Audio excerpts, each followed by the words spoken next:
Oke, halo selamat siang. Kita ketemu lagi di channel saya Fanya Daniela. Hari ini saya akan membahas salah satu soal fisika tentang elektrostatik atau listrik statik ya. Kalian dapatkan kalau nggak salah ini di kelas 11 akhir ya. Jadi soalnya seperti ini dikatakan dua buah partikel A dan B. Ini ada dua buah partikel masing-masing bermuatan listrik 25 mikrokulom dan 9 mikrokulom. Gitu ya, mungkin saya tulis di sini aja. Ini Q1 atau Qa boleh, saya pakai Q1 aja. Ini adalah 25 mikrokulom gitu ya. Dan Q2-nya atau Qb-nya gitu ya, itu muatannya itu adalah 9 mikrokulom. Gitu ya, di soalnya seperti itu.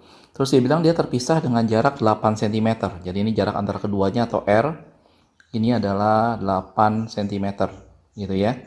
Dia bilang terus kemudian titik C, jika C adalah titik yang terletak di antara A dan B. Jadi antara A dan B diletakkan sebuah titik yaitu titik C. Dia bilang sedemikian sehingga medan di C, medan listrik maksudnya di titik C itu sama dengan 0. Nah, ini yang penting. Jadi nanti medan listrik di C itu nilainya sama dengan 0. Pertanyaannya adalah di manakah atau apa letak di mana letak titik C terhadap partikel A atau partikel 1. Gitu ya. Ini yang kita coba kerjakan sebentar. Oke, sebelum kita membahas soal ini buat kalian yang baru pertama kali mampir, channel Fanya Daniel ini kita menyajikan pembahasan soal dan penjelasan materi untuk matematika, fisika, kimia, dan biologi khususnya SMA ya. Jadi kalau kalian belum subscribe, silahkan subscribe dan nyalakan lonceng notifikasinya. Sehingga kalau ada video baru kalian dapat informasinya. Oke, jangan kemana-mana, kita akan bahas soal ini sebentar.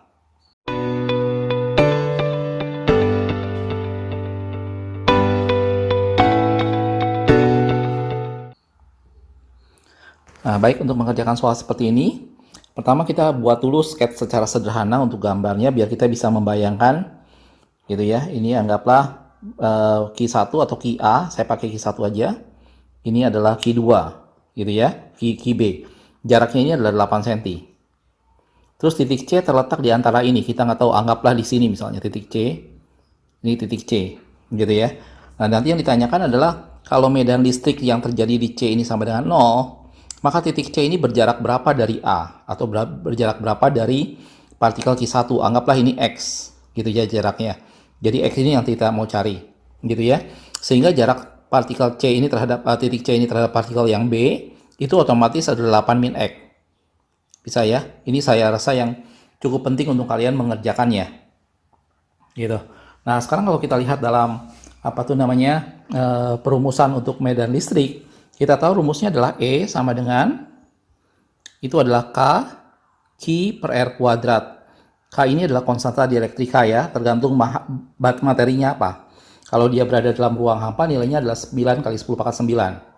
Nah, terus dibilang sama dia bahwa E di titik C itu sama dengan 0. Berarti kuat medan listrik di titik C sama dengan 0. Artinya medan listrik yang disebabkan oleh Q1 itu sama dengan medan listrik yang disebabkan oleh Q2. Sehingga ini E oleh Q1 sama dengan E oleh Q2.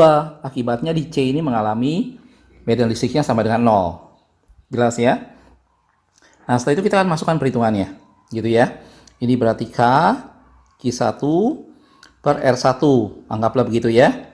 Ini karena jarak titik C terhadap partikel A atau partikel 1 ya. Yang ini juga sama K, tapi ini adalah Q2, muatan benda 2 atau benda B, dan jaraknya terhadap benda yang kedua. Oke. Nah, di sini karena dibuat perbandingan begini, maka angkanya tidak perlu kamu masukin untuk K-nya. Kamu bisa saling coret. Gitu ya. Setelah itu coba kita masukin. Q1-nya tadi dibilang adalah 25 mikrokulom. Gitu ya.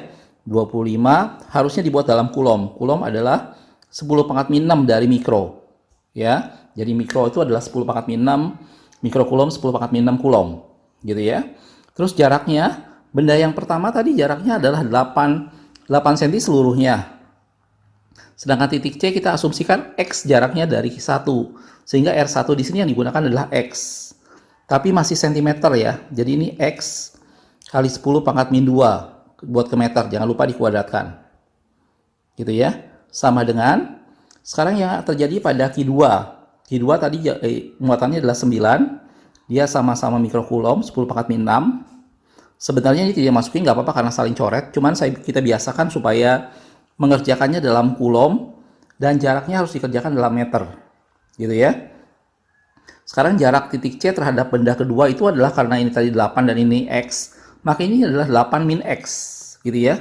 Ini 8 min X, tapi jangan lupa ini masih dalam sentimeter sehingga kali 10 pangkat min 2, dan seluruhnya ini dikuadratkan. Oke, bisa ya sampai sini ya. Oke. Nah, setelah itu kita tinggal bereskan. Yang sama sebenarnya bisa kita coret. Jadi ini kita bisa hilangkan untuk mempermudah. Gitu ya, ini bisa hilangkan. Ini juga nanti bisa hilang. Gitu ya, ini bisa hilang. Sehingga tinggal bentuk sederhananya menjadi 25 per X-nya saya kuadratkan langsung ya. Sama dengan 9 per 8 min X dikuadratkan. Oke, tugas kita adalah mencari berapa jarak titik C terhadap partikel A atau X itu sendiri. Itu yang kita mau coba cari, gitu ya. Nah, untuk mengerjakan soal seperti ini, kamu tidak perlu kuadratkan ini, tapi kamu bisa tukar posisi, sehingga ini bisa ke atas sini. Ini menjadi 8 min X, gitu ya, kuadrat per X kuadrat. Jadi seperti tukar tempat gitu. Ini 9 tetap, ini 25-nya pindah ke sini jadi bawah. Oke, ini X kuadrat ya. Oke, nah bentuk kuadrat ini bisa pindah ke sini jadi akar. Sehingga ini akan menjadi 8 min X per X kuadrat. Pindah ke sini semua jadi akar. Sehingga ini menjadi akar 9 per 25. Asalnya kuadrat di ruas sebelah kiri. Pindah ke kanan menjadi bentuk akar. Oke, semuanya saya bisa lanjutkan di sini. Ini jadi 8 min X per X sama dengan ini akar 9 adalah 3. Akar 25 adalah 5. Mudah ya? Oke, nah ngerjain ini soal matematika biasa yang saya rasa kamu udah sangat lancar, tinggal kali silang biasa. Jadi ini 5 kali dengan 8 min X gitu ya. Sama dengan yang 3 kali dengan bawah jadi 3X gitu ya. Jadi ini ada aljabar biasa yang pernah kamu belajar di SMP. Ini kalikan masing-masing, ini 40 min 5X gitu ya. Sama dengan 3X. 5X-nya kita pindahkan, jadi ini 40 sama dengan 3X plus 5X ya. Oke, jadi ini 40 sama dengan 8X. Jadi mudah, nilai X-nya sama dengan 40 dibagi 8 yaitu 5. Tapi jangan lupa ini dalam sentimeter. Jadi jawaban dari persoalan ini adalah di manakah titik C diletakkan di antara A dan B? Jawabannya titik C diletakkan pada jarak 5 cm dari partikel A. Dan itulah yang akan mengakibatkan medan listrik pada partikel C itu nilainya sama dengan 0. Kalau kita lihat dalam pilihannya jawabannya adalah 5 cm, itu adalah C. Bisa ya? Oke, mudah-mudahan ini bisa dipahami. Kalau masih ada sesuatu yang belum jelas, kamu boleh tanya di kolom komentar ya, tulis pertanyaan kamu, nanti kita akan coba jelaskan lebih jauh lagi. Juga kalau kamu punya soal yang mirip, yang ini buatkan video pembahasannya, silahkan foto dan kirim ke alamat email yang tertera di deskripsi. Nanti kita akan buatkan video pembahasannya. Oke, sekali lagi yang belum subscribe, silahkan subscribe dan share juga ke teman-temanmu ya. Oke, tetap semangat, kita ketemu di video berikutnya.